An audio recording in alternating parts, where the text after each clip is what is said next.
భూమ్యాకాశములు గతించిన ఆయన మాటలే నెరవేరును, ఆయన మాటలే నెరవేరును. పిలిచిన దేవుడు మాట తప్పడు, ఆయన మాటలే నేలన పడవు. భూమ్యాకాశములు గతించిన ఆయన మాటలే నెరవేరును, ఆయన మాటలే నెరవేరును. పిలిచిన దేవుడు మాట తప్పడు, ఆయన మాటలే నేలన పడవు. ఆమేన్. దేవుడు పిలిస్తే ఏం కాదు, మాట తప్పడు ఆయన. ఇప్పుడు మనందరికి కూడా ఒక మాట ఇచ్చేళ్ళ, నేను ఏ రీతిగా వెళుతున్నాను అలాగే వస్తాను. మాట ఇచ్చాడా లేదా? సంఘానికి తెలియాలి ఈ మాట. మాట ఇచ్చాడా లేదా? మాట ఇచ్చి వెళ్ళాడు, నేను వస్తాను మీ కొరకు, నేను ఇప్పుడు వెళుతున్నది స్థలం సిద్ధపరచి వెళుతున్నాను, వచ్చి నేనుండే చోట మీరు కూడా ఉండాలని నేను రాబోతున్నాను. స్తోత్రం. ఇప్పుడు ఏ నిరీక్షణ కలిగి ఉన్నాం? నీకు 10 అంతస్తుల బిల్డింగు 50 ఎకరాల పొలం రావడం సంతోషమా? సచ్చినాక నిత్యజీవం రావడం గొప్పదా? నిత్యజీవం గొప్పది కదా. నేను నాకు తెలిసినంత వరకు నేను బైబిల్ బాగా చదువుతాను. అప్పుడప్పుడు ఏం చేస్తానంటే కొన్ని బయట గ్రంథాలు కూడా చదువుతుంటాను. అప్పుడప్పుడు టచ్ చేస్తున్నాను. అసలు ఏంటి, ఇప్పుడు మనం ప్రభు నమ్ముకున్నాం దేనికంటే మనకు నిరీక్షణ ఉంది. ప్రభు మనకు ఒక వాగ్దానం చేశాడు, నన్ను కలిగితే నేనున్న చోట్లో మీకు చోటు ఇస్తానబ్బా, పరలోకం ఇస్తానబ్బా అని చెప్పి వెళ్ళాడు కదా. రెండోది, నన్ను కాదని మీరు బతికితే నరకం ఉంటుందని క్లియర్ కట్ చెప్పి వెళ్ళిపోయాడు ఆయన. నరకం ఉంది. అసలు బయట మతాలలో ఏముంది అని కొంచెం రీసెర్చ్ చేశాను. పురాణాల ప్రకారము, ఇతిహాసాల ప్రకారము, ఈ ప్రకారము అసలు ఏంటి ఇలా కథ ఏందని చూసిన నేను.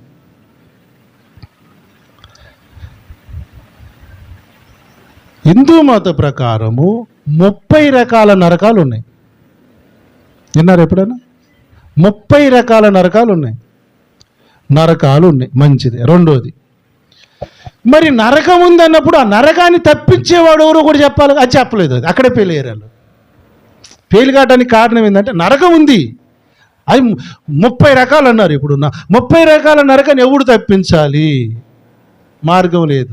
కానీ నరకాన్ని తప్పించడానికి యేసయ్య నేనే మార్గం అన్నాడు. స్తోత్రం చెప్తామా? ఇప్పుడు ఇంకొకటి, పరలోకం కూడా నేనే మార్గం అన్నాడు. పరలోకం నరకం ఇక్కడే చెప్పాడు ప్రభు. కొంతమంది బాధకులకు ఓవర్ యాక్షన్ అయ్యి కొంచెం ఓవర్ యాక్షన్ చేసుకుని ఓవర్ చెప్తుంటారు, అది వేరే విషయం. హిందూ ధర్మంలో 14 లోకాలు ఉన్నాయి. అతల వితల సులాత్ ఏదైతే చెప్తా ఉంటారు, చూశానులే అవన్నీ. 14 లోకాలు. మరి ఈ లోకాల్లో ఏ లోకానికి పోతాం ఇది కూడా ఎవడు చెప్పలే. ఎవడు చేసేపోతావు ఎవడు చెప్పలే. పరలోకం గురించి వేసే క్లారిటీగా చెప్పాడు, దానికి మార్గం నేనే, నా ద్వారా తప్ప. చెప్పండి. నా ద్వారా తప్ప ఎవడు అడిగి రాలేడు. నాకు నిరీక్షణ ఉంది, అందుకని యేసు ప్రభుని ఇంతమంది నమ్మడానికి కారణం. స్తోత్రం చెప్దామా? మరి నీది మాట్లాడితే మా తమ్మును క్రిటిసైజ్ చేసి ఇవన్నీ ఎందుకురా బాబు, నీదే చెప్పుకో, నీదే చెప్పు. ఆ 30 రకాల నరకాలను ఏ దేవుడు తప్పిస్తాడో చెప్పు. Question, it's a very important question ఇది. 30 రకాల దాంట్లో ఇంకొక నరకం గురించి చెప్పారండి, అది భయంకరంగా ఉంది. అది లాలాభక్ష నరకం. అది చదివినప్పుడు నాకైతే ఒళ్ళు గరిపొడిచింది. అనిపిస్తూ ఉంటారట, అదే శిక్ష అట వాడికి, భక్ష అదే శిక్ష చేసి చంపుతారట. మరి దీని నుంచి ఎవడు తప్పించాలా? పాపాత్మురాలైనటువంటి వ్యభిచారంలో పట్టబడిన స్త్రీతో యేసయ్య మాట్లాడి, అమ్మా నేను క్షమించాను, ఇక పాపం చేయకెళ్ళిపో.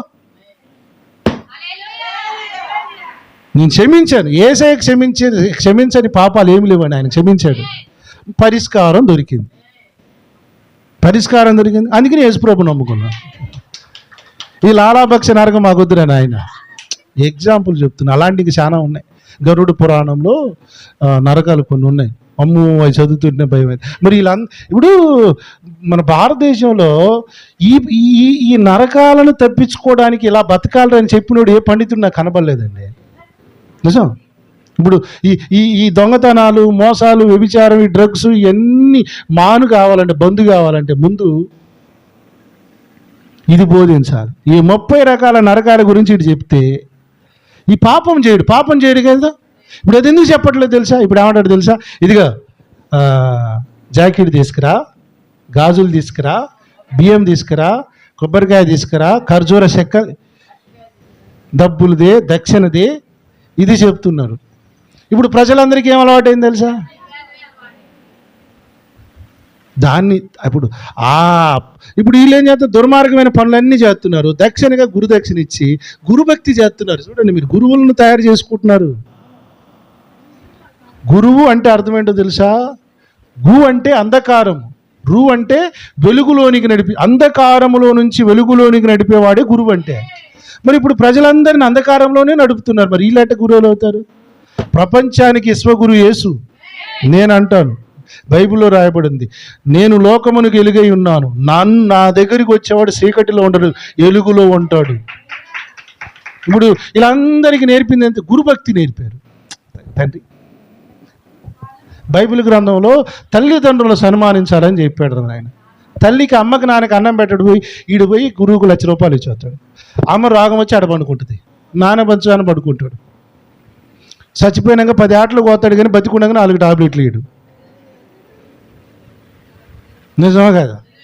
గురుభక్తి కాదు. ఇప్పుడు తల్లిదండ్రులు ఎలా ఉన్నారు? యేసయ్య చెప్పింది ఏందో తెలుసా? ప్రభు, నీ తల్లిదండ్రులను సన్మానించు, నువ్వు దీర్ఘాయుష్మంతుడు అవుతావు.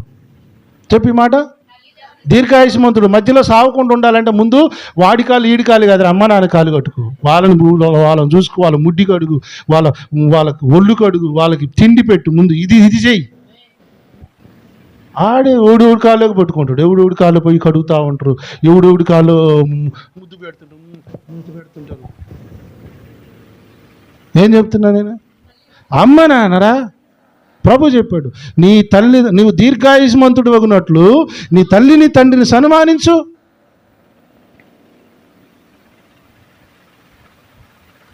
నువ్వు చెప్పట్లే.